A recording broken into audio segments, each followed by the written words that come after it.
journey right there on that stage. We are so glad that you're with us here. It is a thrill to be at this event, one of our favorites ever. We can officially start because Swagoo did the wave. We got Swagoo, Mina Kimes, Ryan Clark, Dan Orlovsky. We have Adam Schefter and Peter Schrager as well throughout. Look at that Dan, smile. why are your seats so high? Because every time y'all make me drop my seat, every person I see in public goes, you're so much taller than I thought, and I'm tired of it. Oh, I can't I'm taller than you, I'm taller than you, I'm significantly taller than you, and I'm taller than you. Significantly? Let me see something really fast here. Let the public. Well, I can't go much higher, but all right. Anyway, Dan's tall. We got it. Let's get to a lot more here. We got to get to Adam Schefter as we've got a lot of stories that are flying around. This is Adam when all the news starts to happen. What is the latest 28 hours ahead of the NFL draft? Laura, everybody's waiting to see what the New York Jets do at number 2. With everybody knowing what the Raiders will do, the Jets effectively are on the clock right now. And will they choose David Bailey from Texas Tech, or will they go with the Ohio State pass rusher Arvell Reese? There's no doubt the Jets are going to go with one of the edge rushers. Everybody in New York is on edge, waiting to see which edge they actually go ahead and pick. And then, of course, the questions will become, where does Jeremiah Love go? And there's been some speculation that the Arizona Cardinals, who would like to move Adam number 3, if they can, that Jeremiah Love would be in the conversation to go number 3. Doesn't mean they'll pick him, but they'll talk about him. But the Cardinals would prefer to trade out. If he doesn't go there, Tennessee at 4 would be in play. And Ty Simpson, of course, is expected to be the second quarterback picked in this draft. The question is, will it be in the first round, and where will it be? He continues to be linked to the Arizona Cardinals and New York Jets. The Jets hold the first pick in the second round Friday night. The Cardinals the second pick in the second round. We'll see if the Cardinals can trade up into the first round, get the 5th-year option on Ty Simpson, and find a way to get a quarterback that a lot of people have linked to Arizona. Adam, we're keeping you close by because, as we all know, breaking news happens on this day. It happens tomorrow and the next day. If anything happens, we're going right back to you. Keep us updated on everything. And let's key in on George Pickens just a little bit more, as there has been some news happening today with the Dallas Cowboys. He had a career year across the board in his first season in Dallas, right? Then in February, the Cowboys announced he would be placed on the non-exclusive franchise tag with a July deadline to sign a long-term deal. But earlier today, Dallas announced no long-term deal will be happening. Listen to this. We've made a decision that we're going to have George play under the franchise tag, which won't be a first for us. So there won't be negotiations on a long-term deal. But you know, that's certainly not a first for this organization, and certainly won't be a first in the league. Let's start with the fact it's not easy. You know, having 2 receivers being paid top of the market. I mean, that's obviously a stretch, especially when you have other great players on your team, a quarterback that's been here being the highest paid player in this league for many years now. The other thing is the newness of George being here. And I think George has just done an amazing job. I mean, he's exceeded all expectations. I think anybody, or we wouldn't have gotten him for a 3rd-round pick. Okay, so that was one part of the press conference there in Dallas today as we welcome in Jeff Darlington. You were covering all of it, and it was kind of wild and crazy. What was going on out there, Jeff? Well, Laura, if the chaos, the surreal nature of this pre-draft press conference was any foreshadowing of what's to come tomorrow during the draft, the Cowboys is the place to be. That happened in the 34th minute, what you heard there from Stephen Jones of this pre-draft press conference, talking about the fact that they will not negotiate with George Pickens and they will have him play on the tag. That was after Jerry Jones is sitting at his lectern with the microphone in front of him and says, oh, look over there, the president's about to walk through the door. All of us look up and Bill Clinton walks through the door, and 10 seconds later is now greeting Jerry Jones, who stands up and trips over as he's trying to then greet Bill Clinton. I understand, stay with me here, this is all very bizarre.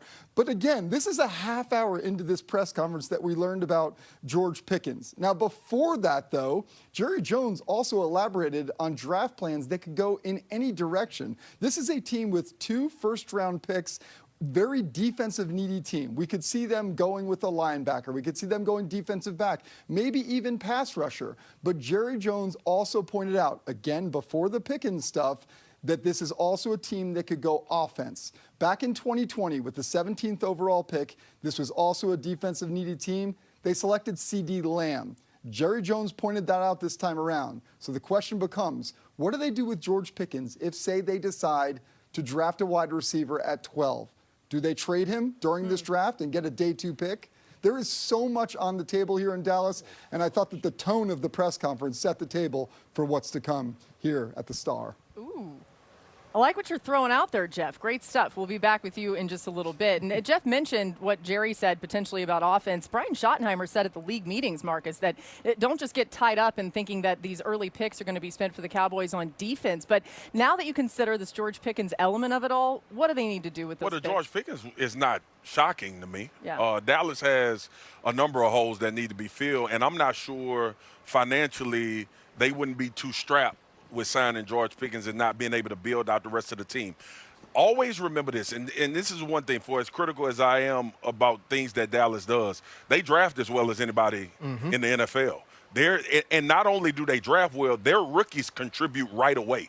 Now, they stick to a lot of line of scrimmage positions, a lot of places where guys can come in and be a factor, but even with CD, and having success with him as a wide receiver. I remember when they got Dez Bryant when I was in Dallas, and everybody was like, whoa, Dez Bryant became the #1 wide receiver. I don't think it would be crazy if Dallas went wide receiver in this draft. Not at all. And use for more capital if somebody wanted George Pickens that bad. It just would not be shocking to me. So when you think about what Steven said, I think that actually shows organizational competency. I think it makes sense. Now, it's not great for George. He had a phenomenal year. He wants to be paid as one of the highest wide receivers in the league. But Dallas doing business in this way with this particular situation, I think it's smart for this franchise for as many moves as I've been critical with them about. Did you guys find it interesting that he said it's not easy to pay 2 wide receivers the top of the market? Because CD in 2027, his cap hit is $46 million. So he's kind of already telling us we're not paying both of them in the future. He just said it. So it's like they can restructure the deal. Yeah, I understand that, but for him to say that, I think makes a clear declaration. And then it makes me think, okay, what wide receiver has to be available at 12 for them to take that player? I mean, it has to be, in my opinion, that Jordan Tyson falls. Is that the only one? He's the only one I feel you pick at 12, especially when you look at the Orville Reese, Sonny Styles of it, right? If those guys begin to fall and you have 12 and 20 and you feel like you can get a transcendent defensive player or a defensive player that plays right away and makes a difference, because none of these dudes come in my opinion, and become George Pickens last year. And in my opinion, that was also the reason this offense was so good. Not only his fit from an athletic standpoint, but the way that he took to Dak and also CeeDee Lamb. Mina, a lot of people have said, and there have been reports that the Cowboys have an appetite to trade up potentially. If they do they trade up for an offensive player or a defensive guy? I think it would be a defensive player, and I think it's because picking at 12, there's a very strong likelihood the premium defensive players, someone you mentioned, will be gone. Yep. As far as who I would trade up for me, if the draft shakes out this way, if David Bailey goes 2, if the Arizona Cardinals take Jeremiah Love, and the Giants take Downs or Styles, and Arvell Reese starts falling, I really seriously consider picking up the phone and calling Cleveland at 6, who we know has an appetite to come down, because I think he fits not just the need, but also his upside is so tantalizing for this team. So, if let's say the Cowboys were to get Arvell Reese, the comp everyone's going to make is Micah Parsons, right? But I actually think their new defensive coordinator, Christian Barker, coming from Philadelphia, switching to the 3-4, Zach Bond, how they used him in Philadelphia, I think is how I would. So you would say trade up and play him off ball? Play them both. Yeah.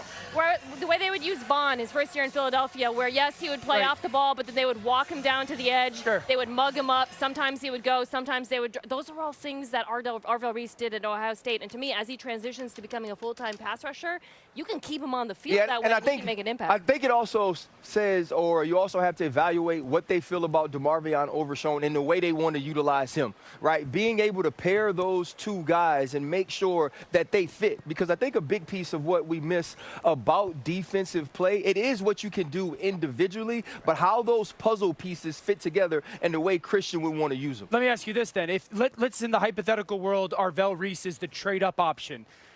then that's a defense with 2 off-ball backers that are a little bit more like athletic players rather than big-bodied players in a conference that is more often than not a run-heavy conference. Really good run defender, though. Yeah. Like yeah, he's physical too. Oh, dude, But you think he's big enough with those? And what he does too as well is hunt.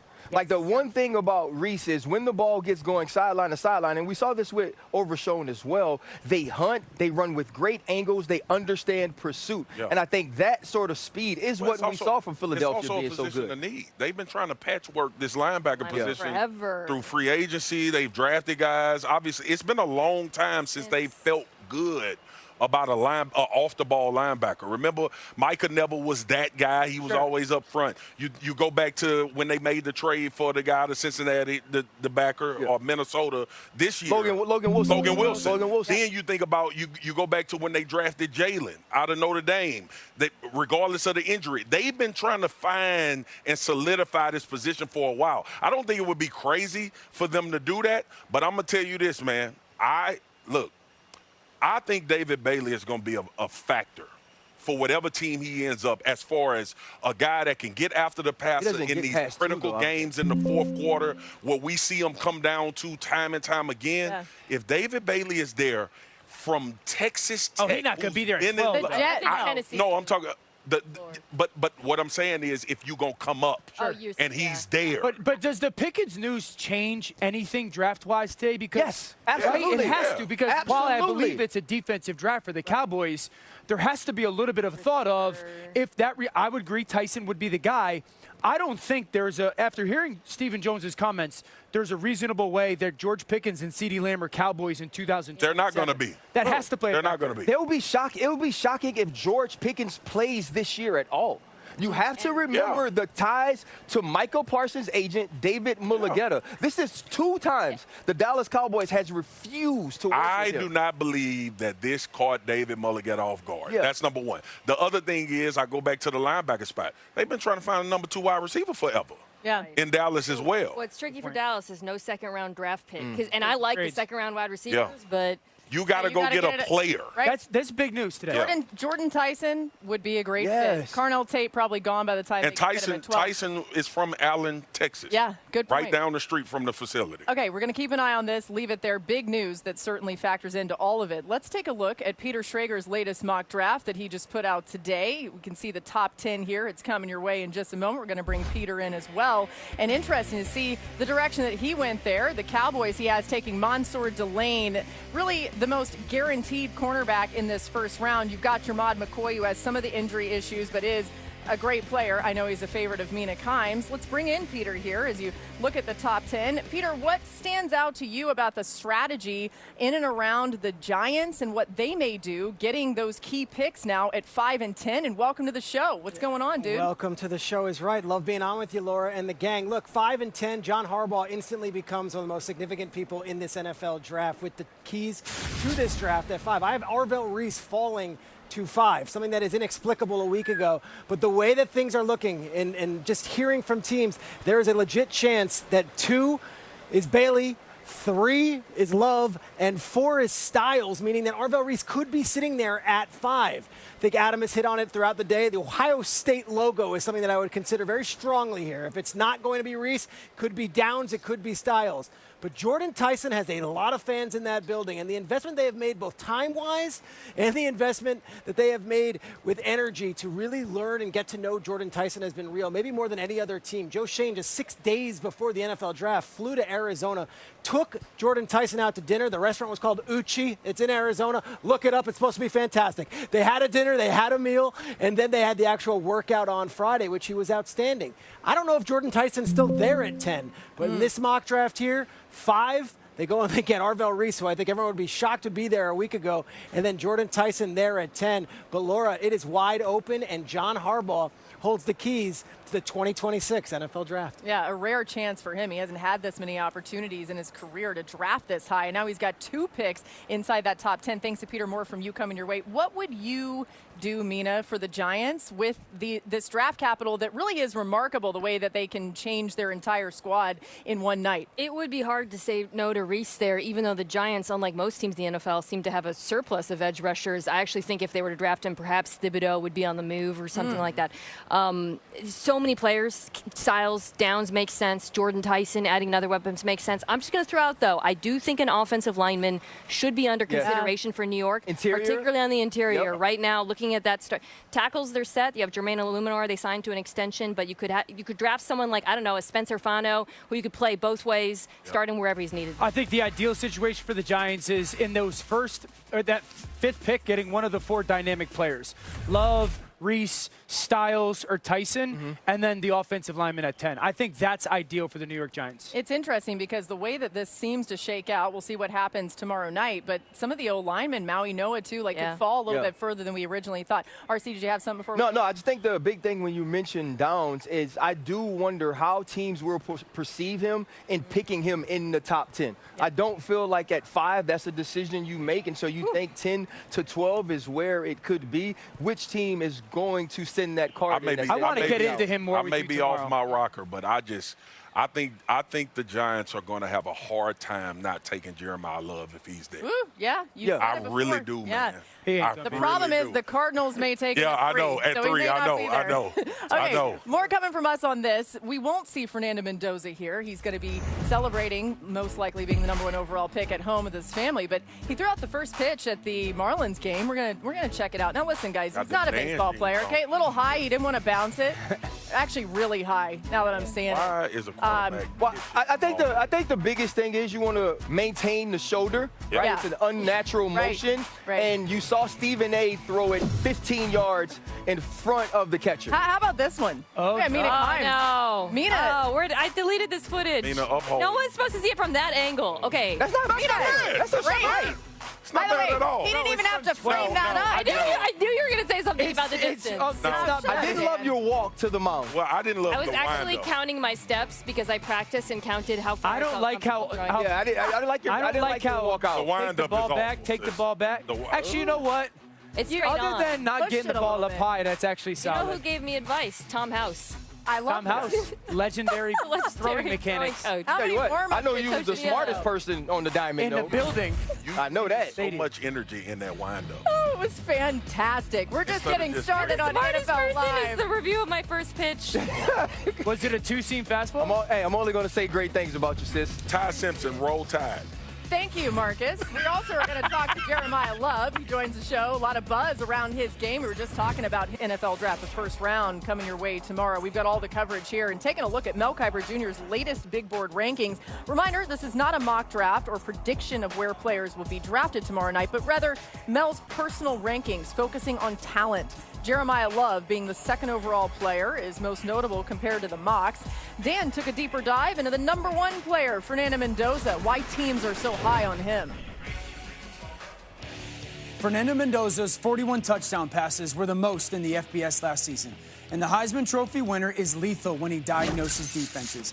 Mendoza is very accurate on the go ball, and he was top 5 in the FBS in touchdowns and completion percentage when throwing the football at least 20 yards downfield last season. His 11 touchdowns on those throws were more than twice as many as he had in his 2 seasons at Cal. Mendoza is also elite throwing the back shoulder and was at his best in the biggest games. He completed all but one of his back shoulder throws in the Big Ten championship game and the college football playoff, finishing the season with the 2nd most completions on that specific route. Mendoza is as tough as nails, and that shows up on the critical down and distances. He had the most touchdown passes in the FBS on 3rd and long, averaging more than 10 yards per dropback on those plays. If Mendoza can evolve and operate Clint Kubiak's pro-style system like he did his college system, the Raiders are going to have their guy at quarterback. Fernando Mendoza deserves a ton of credit, right? He should not be ignored as the presumed #1 overall pick, so we're going to continue to give him credit, but also focus our attention on the second-rated quarterback in this class for most people, which is Ty Simpson. And we start with Peter Schrager. We welcome him and Adam Schefter back in here. And Schrags, your mock has a trade that allows Ty Simpson to be drafted in the first round. Tell us more. I was really struggling finding a team for Ty Simpson. There is no team that is screaming, hey, we love Ty Simpson. However, the Arizona Cardinals obviously have a need, and if there is a team, they would be the ones that I would imagine would move up to come get him in the end of the first round. Truth of the matter is this, Ty Simpson turned down mega money to be an NIL player and go somewhere else in the transfer portal to go enter the pros. Ty Simpson could be sitting at his house right now. He's not. He's here in Pittsburgh with the expectation that he's going to go first round and be sitting in that green room and hearing his name called. I put him 32nd to the Cardinals with the Seahawks trading back to for the fifth-year option and also to get in front of the Jets.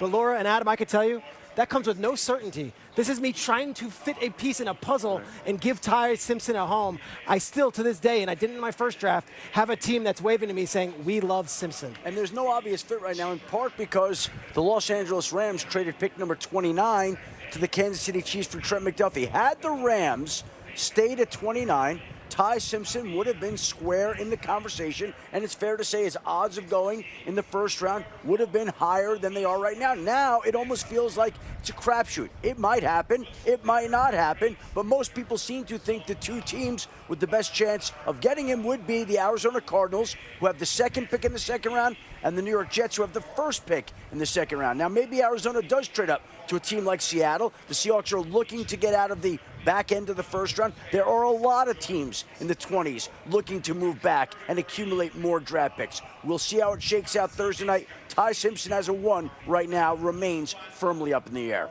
Yeah, I love that you guys brought it up. He's here. He wanted to be here. He feels like he deserves to be a first-round pick, and we'll watch all of that unfold on our variety of broadcasts on ESPN, ABC, NFL Network as well. And Dan, your praise of Ty Simpson, well documented. Why do you believe now, here just hours before we find out what's going to happen, that he is worthy of being a first-round pick? Well, Alabama stunk last year, first of all. And so I think that's something that's been lost in the conversation is everyone probably narrates or believes that, well, he was the quarterback at Alabama, couldn't run the football. They couldn't protect the quarterback. They had drops that would just blow your mind. And so I watch a quarterback operate without a lot of help around him. And I understand that the final 5 games were okay. The first 9 or 10 games are absolutely off the charts. And so when I looked at Ty Simpson and I watched his tape and I watched how bad that offensive line was and how poor they were running the football and how bad the skill group was around them, I sit there and I said, there is no doubt. Look at this. We're talking about an offensive line that was 110th in the country in protection. They ran the ball about as bad as you could in college football. Alabama. And the receivers were 32 drops, which was 130th in the country. Maybe I'll be wrong tomorrow night, which I would be bummed about. I just believe those first 10 games before the injury are so good. It's easy for me to see him as a first rounder. Wait, Dan would be bummed about being wrong, Mina? Shocking. Oh, my goodness. You're usually so okay with Go me. ahead. I'm stacking things in anger. There's a lot to like in those first half of the season with him. I mean, I see a quarterback who has an NFL arm talent. I see a quarterback who's very good at picking apart zone defenses in a way that does translate to the pros. I think with me, the hesitation is just that he would be such an outlier in a number of areas. One is the inexperience, not a lot of starts. The track record is very small. But the other, and this is really what jumped out to me watching on tape, is just the frame. He is undersized. And when you look at the history of quarterbacks under 6'1", 250 pounds who have started an entire season, it is a very short list. I think we have it here. I mean, Russell Wilson, who came into the league and put on weight. Kyler Murray, played special a ton of college athlete. football. Played a lot of college football. Okay, here we go. So Seneca Wallace, Russell Wilson, Kyler Murray, Bryce Young. That's it. If you expand it to over that, you start bringing in Caleb Williams, who's stouter.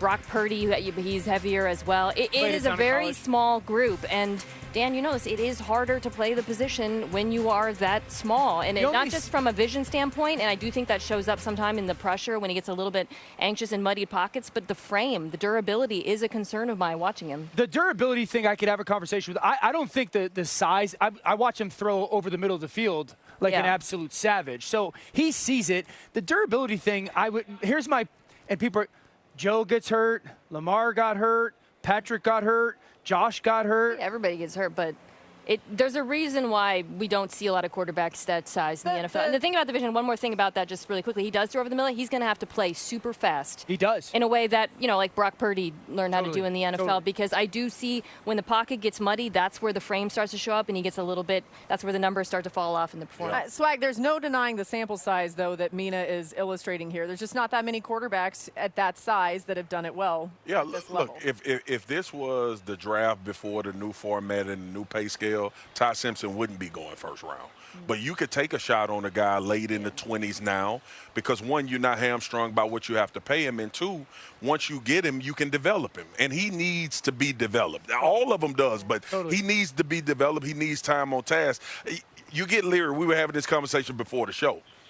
It's just the same as you and Mina just did and I'm doing. In these draft rooms, how much time do you spend trying to convince yourself? Because at some point, you got to look at the board and say. I don't think you're convincing yourself. I think you're convincing yourself maybe on the starts and maybe the size, but you take Baker Mayfield. But this is where I was going with that, Dan. You still got other names that's going to be on that board. Sure. And as a group, right, you got to ask yourself, sure, are we willing to take time for a guy that's probably not going to play, as opposed to somebody that can come in and help us right away, and maybe we better suited in the future? Yeah. I know a lot of people have him mocked to the Cardinals, and I get it, right? But doesn't it just feel like he needs to go to a team that already is somebody set up that's really already well, established, has a quarterback, can spend 100%. some time learning, and then eventually maybe develop and take it over. All right, another guy that may go to the Cardinals, that's Jeremiah Love, and I'm talking at number 3 overall. He is joining us next on the show. We'll spend some time with the Notre Dame running back and find out how he's feeling ahead of draft night. Look at him. He looked like he's ready to run He's for ready to go. He's also in his hotel room joining us in just moments. You only get this access on NFL Live. We'll be right back.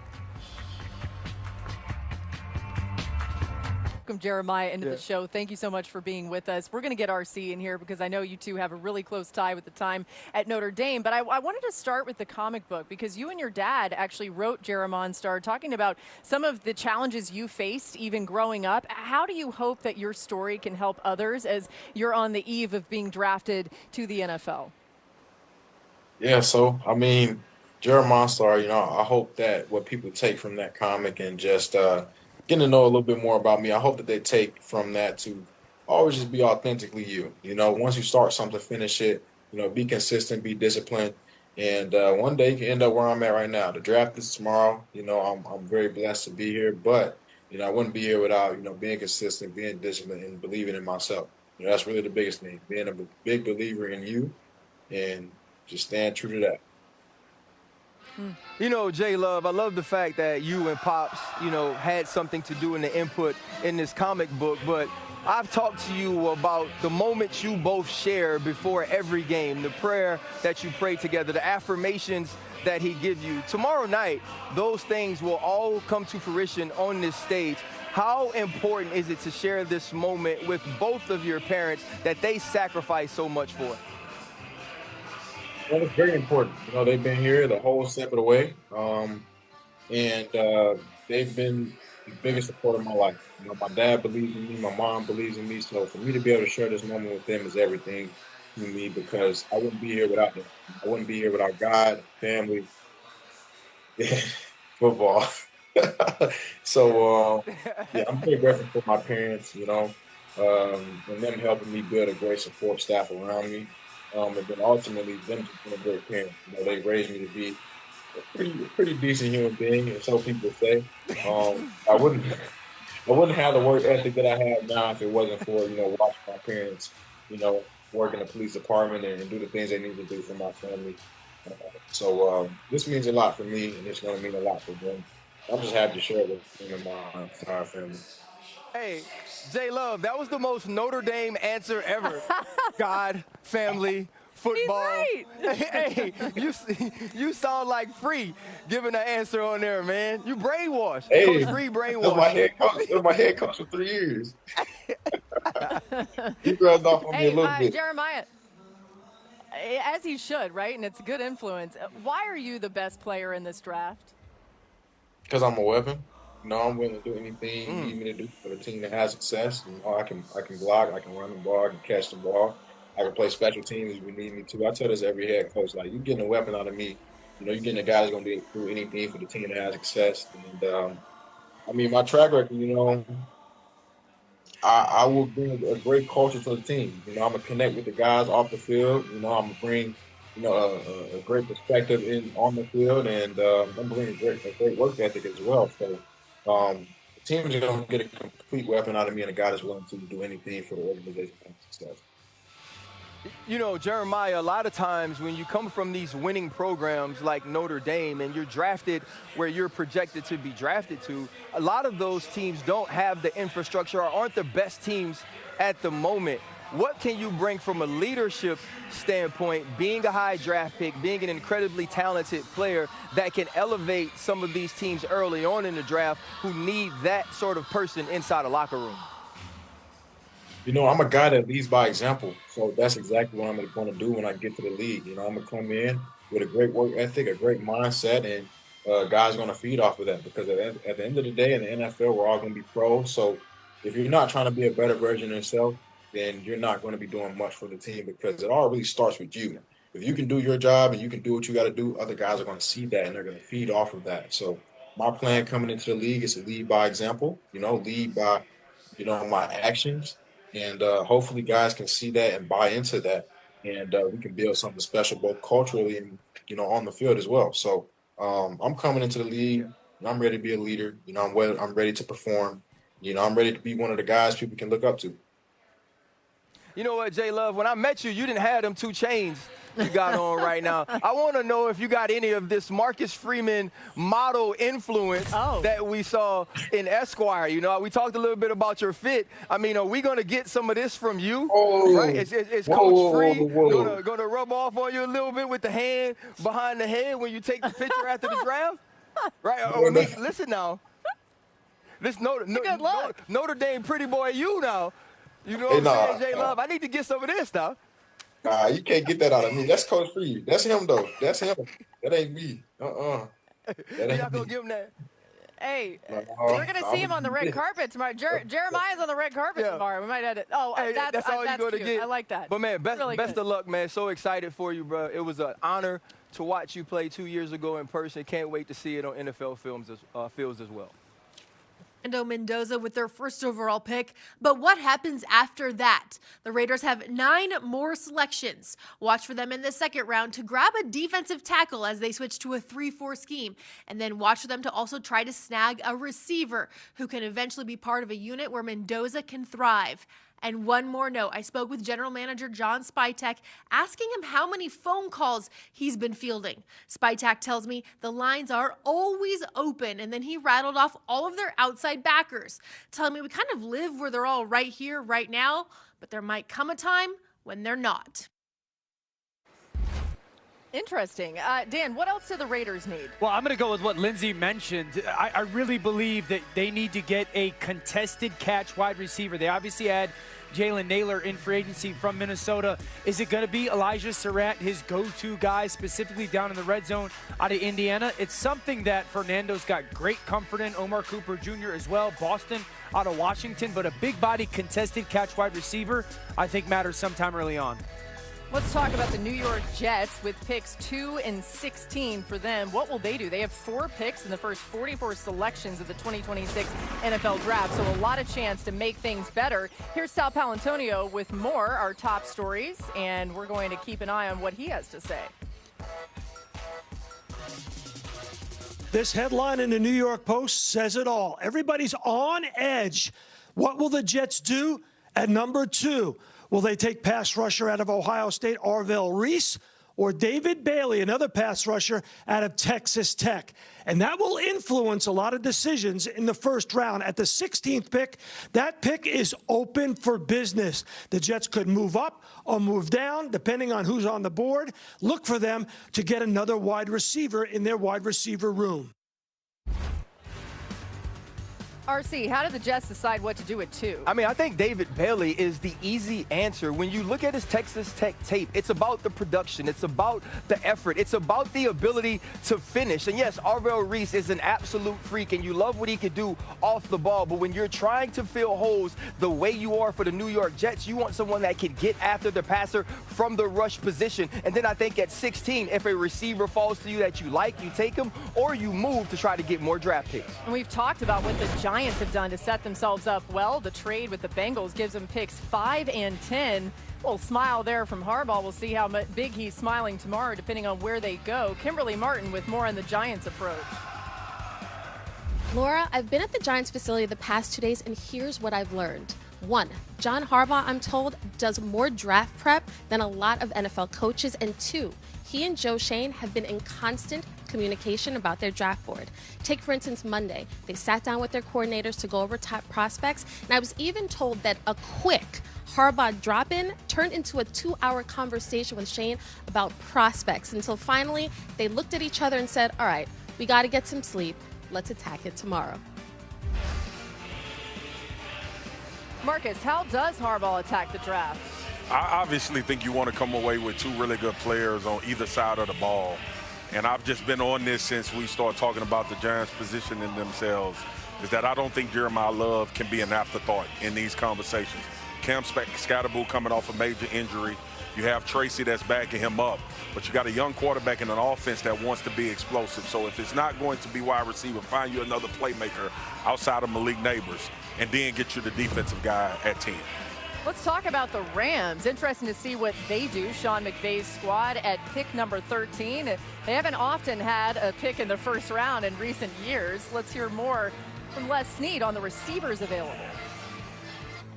I think that in the receiver class, and here's what's interesting, whether it's this class, next year's class, last year's classes, whether it's college football, high school football, NFL, you got a lot of teams throwing the football.